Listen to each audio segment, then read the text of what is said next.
Hey folks, John here, I'll take Hickory Forge, welcome back. So as you can see, I'm not at my workshop, I'm up here in upstate New York with my buddy Erik from the Sledgehammer video. He's an old Army buddy of mine, and whenever me and him get together, we tend to take on pretty ambitious projects. What we've decided to make is a pair of Dane axes, one for each of us. So we got the one we finished yesterday here, if you'll show it to him real quick. There we go. So what we're starting with, 5 inches, a 2-inch round 1045. This stuff's got a good bit of ways to go before it's an axe. But let's get started. So here's Erik's ribbon burner forge fired up. Look familiar? Alright, so first thing that's going to happen is we got to work this piece of round stock kind of into a rectangular cross section. Maybe about 3 inches by 1.5 inches before we start forging it in the shape of the axe.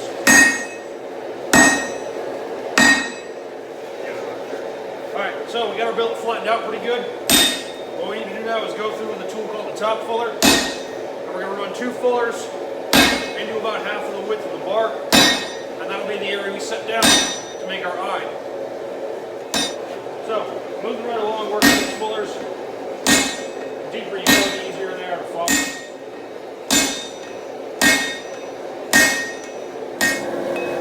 So, you see what I mean about the 2 fullers, isolating the back of the material. This will be pulled back to make the eye, and this will all be fanned out to make the blade. So let's keep moving. So now we got our fullers done and our material isolated, we're just going to gently form down the area behind them into what's going to become the eye.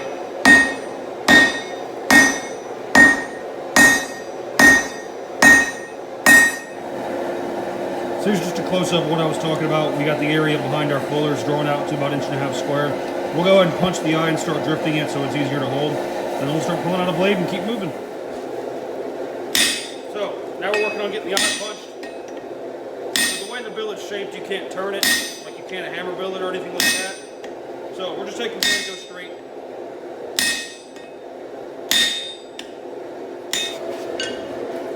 So now it's time to start drifting the eye. This is just the same drift I use to make my hammers. This won't be the final shape of the eye. We're just trying to get it open wide enough to accommodate the drift.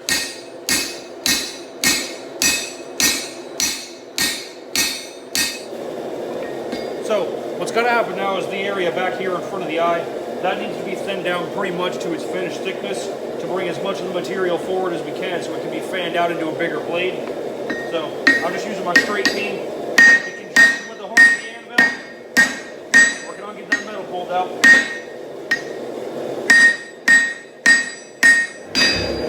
And here's Erik doing pretty much the same thing we were just talking about. We want that area near the eye to be pretty much done before we start pulling out the blade. We got the back area of the axe thinned down pretty good. Now it's time to start pulling out the blade. So we're just going to use our trusty top fuller. Erik's going to strike with the stick. And we're going to start spreading it out quick-wise to get a nice big cutting edge.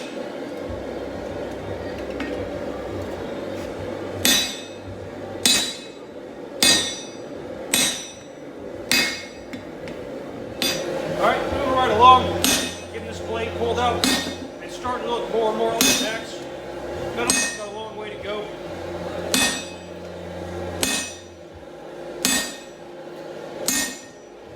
So at this point the blade is pretty close to its finished dimensions. And now I'm just going through with a hand hammer and trying to planish out all the fuller marks, widen out the cutting edge just a little bit more and dress up the profile.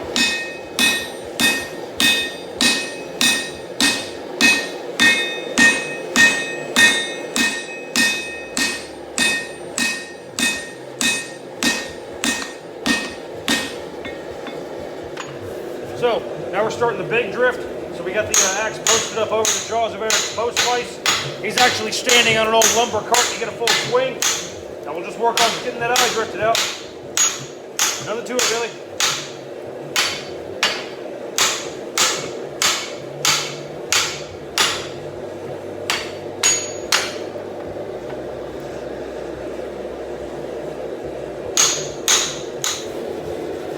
So, as with any axe, the very last step in getting everything brought into line is putting the drift in, sighting down it, and trying to tweak everything until it's nice and straight.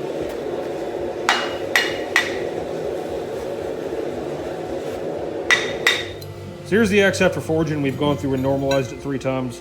I got my profile marked out. We're going to grind that out. And it's a little too thick back in here, so we're going to remove some material from there, dress up the eye, round the pole off, and we'll get going.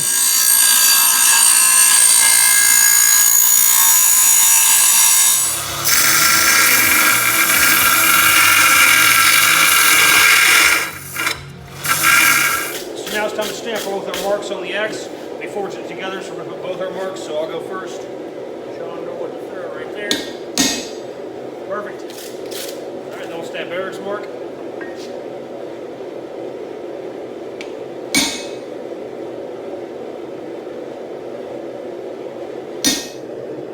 All right, here we go, going in for the quench.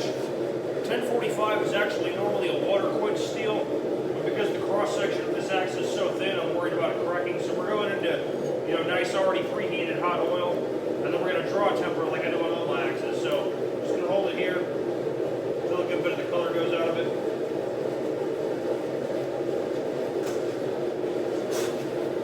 And I'll take this here grinder wheel, clean off some scale, and I'll wash the black or the brown oxides creep forward until I get a dark brown color on the edge. Then it should hold the edge pretty well, be nice and serviceable. See what I mean with the draw temper? We just let the heat creep forward until we got a pretty uniform dark brown on the edge, so the axe should be good and strong and still hold an edge relatively well. So here's the finished axes. On Erik's, we got a cutting edge of about 6.5 inches. On mine, we got a cutting edge of about 6 inches. But they both come out really nice. They hung up rock solid. Well, we just put them on some sledgehammer handles from Lowe's. Because historically, a fighting axe like this would have had a straight handle. Curved axe handles are a modern thing.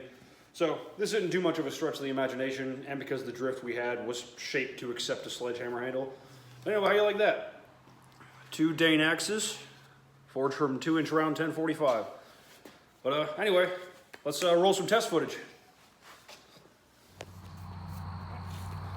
Here's Erik giving his axe a go. It's worth mentioning that axes like this aren't meant for chopping wood, so if you're unimpressed by the chopping capability, you know, don't be too surprised. It's mostly just to see if the edge is going to hold up and it's going to stay solid on the handle.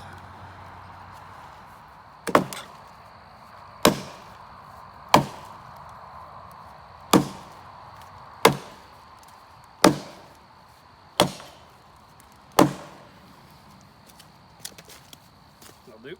So here's the axes after just testing them a little bit. Both the edges held up great. Both of them hung up rock solid, so I'd say the project was a success. Anyway, if you like what you saw, like, share, subscribe, all that jazz. Always more cool stuff coming. And if you check out the channel around Springtown, you'll see whatever me and Erik's next project is going to be. Y'all take care.